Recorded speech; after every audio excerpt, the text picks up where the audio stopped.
요거는 그 수메르어와 카자흐어, 그 다음에 한국어를 제가 비교해 분석한 건데요. 이 표를 보시면 아시다시피 이 수메르랑 한국은 같은 교차과 계통이기 때문에 같은 어법 구조를 가져가고 때로는 비슷한 단어도 나오지만 그 횟수로 봤을 때는요. 저기 투르크 계통 언어가 압도적으로 많습니다. 왜냐? 지리적으로도 거기가 더 가깝거든요. 그래서 그런지 몰라도 예를 들어서 뭐 아까 그 태양이 뜨다 뭐 이런 어떤 물체가 뜬다 할 때는 우리가 뜨다라고 얘기하지만 카자흐어는 투라고 합니다. 같은 디귿의 그 뜨, 투 이런 발음으로 가는데 수메르어도 투였죠. 그리고 그 외에 이제 목동을 달하는 이런 것들은 오히려 그 카자흐어나 그 다음에 수메르어는 가깝지만 한국어는 달라요. 이런 걸로 봤을 때는 우리가 거리상에 따라서 지리적 거리에 따라서 마찬가지로 언어적 상관관계가 멀다는 걸 알 수 있죠.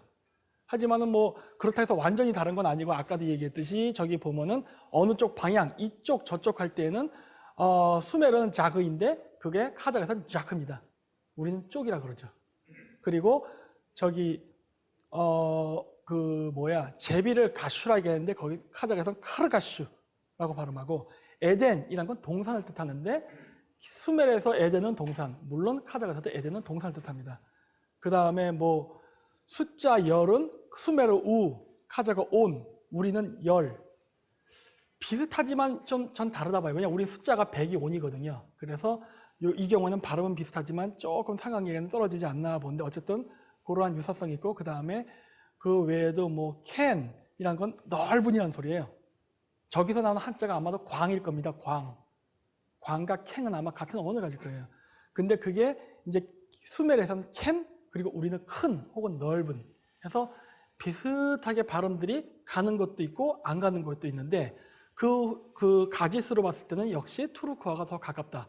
고로 아마도 수메르와 관련이 있는 민족들은 투르크 민족들과 관계가 있지 않았나라고 보고 그러한 사람들 중 일부도 또 한반도에 들어와서 섞이면서 우리나라 언어에 어떤 영향을 끼치지 않았나라고 봅니다. 그리고 이제 한자와 닮은 단어들 아까도 얘기했죠. 한자는 원래 고대 그 샤먼 계급들이 썼었고 그랬기 때문에 북방민족의 단어에 많이 흔적이 남아 있는데 우리가 그 의사, 박사 할 때 사라는 단어를 많이 쓰지 않습니까? 그때 사는 뭡니까? 어떤 직업을 가진 사람입니다. 그런데 마찬가지로 그 카자흐에서도 마찬가지로 시가 쓰이죠. 오크시 하면은 오크가 읽다거든요. 읽는 걸 직업으로 하는 사람, 학생이죠. 그러니까 오크투슈, 오크투라는 건 가르치다예요. 가르치는 거를 직업으로 하는 사람 누굽니까? 선생님. 그래서 시가 붙으면은 어떤 직업을 가진 사람, 우리는 그걸 사라고 발음하고 일본에서는 시라고 발음하고 그 다음에 중국에서는 시라 발음하죠. 뭐 라오시 이런 식으로 하지 않습니까? 그래서 이 단어들은 다 한자와 맥을 같이 한다고 보는 거예요. 그리고 몽골어도 여기에는 어느 정도 관련이 있습니다. 왜냐하면 말친 할 때 이런 친이 붙을 때는 어떤 직업을 가진 사람을 뜻하거든요. 근데 이 경우에는 시옷 같은 계열, 그러니까 시옷 발음은 나지 않지만 같은 시옷 계열은 치읓 발음을 간다는 걸 볼 수가 있죠. 그 다음에 수는 말 그대로 물입니다. 근데 이 물 숫자가 한자가 해서 완전히 중국은 아닙니다. 왜냐 아까 얘기했듯이 우리가 옛날 때 우리가 살수, 폐수 이런 식으로 우리가 수라는 거를 강의 지명으로 썼단 말이에요. 삼국사기를 봐도. 그런데 지금도 투르크 사람들은 수라는 이름을 가지고 강의 이름을 만듭니다. 쥐아투스, 알라수 이런 식으로. 그러면 그거 강이란 소리예요. 그리고 숄 이런 사막을 뜻하는데 이 숄이란 이 단어도 아마 한자에 사와 관계가 있을 거예요. 사막이 쭉 말하면 샤마 아닙니까? 우리는 사막이라 부르고. 그리고 쿠는 중국 발음으로도 쿠입니다. 근데 이게 고니를 뜻해요. 우리는 고니, 쿠, 곡 다 어떠한 한자적 발음과 연계성을 갖고 나타납니다. 그 다음에 저기 보면 이 부자, 풍부하다 할 때는 바이라는 말을 씁니다. 바이. 아마 이거는 부자 할 때 부자와 관련이 매우 깊을 거예요. 그리고 그 다음에 이제 그 어디 붙어 있다.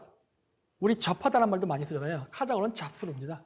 아마 잡이란 말이 그래서 이게 쭉 그렇게 비슷한 한자들이 나타나요. 가위는 여기 안 나오나? 어쨌든 가위를 거기서 카이스라 부르는데 우리가 가세라는 말을 쓰잖아요. 사투리에. 그래서 가세, 카이스, 가위 다 어떤 그 공통적 어원을 갖는 것 같아요. 이런 식으로 한자적 단어들이 쭉 해서 계속 나옵니다. 이빨, 치. 치는 이빨 치지만은 국유음화 이전의 발음은 트겠죠. 그렇디오라고 하지만 그렇지요라고 발음이 변하지 않습니까? 그래서 카자흐에서는 그 이전 발음인 트스라고 부릅니다. 투스, 치 이런 식으로. 그래서 그 카자거라고 할 때는 우리가 틀이란 말을 써요. 틀이란 말은 원래 사전적 의미는 혀설자입니다. 혀예요. 근데 카작 단어에 보면 예를 들어 카자가 막 카작틀르 그래요. 그러니까 카작혀라는 소리예요. 하지만 그거를 어라는 소리도 같이 쓰입니다. 그래서 이 틀은 혀설자와 어원적 관계가 있어요. 그리고 이거를 몽골에서도 비슷한 발음을 하는데 거기는 헬입니다. 몽골 헬 그러면 몽골어예요. 그러니까 헬, 틀, 설 다 같은 한자 발음에서 왔다는 게 인맥상통하게 보이고 있죠.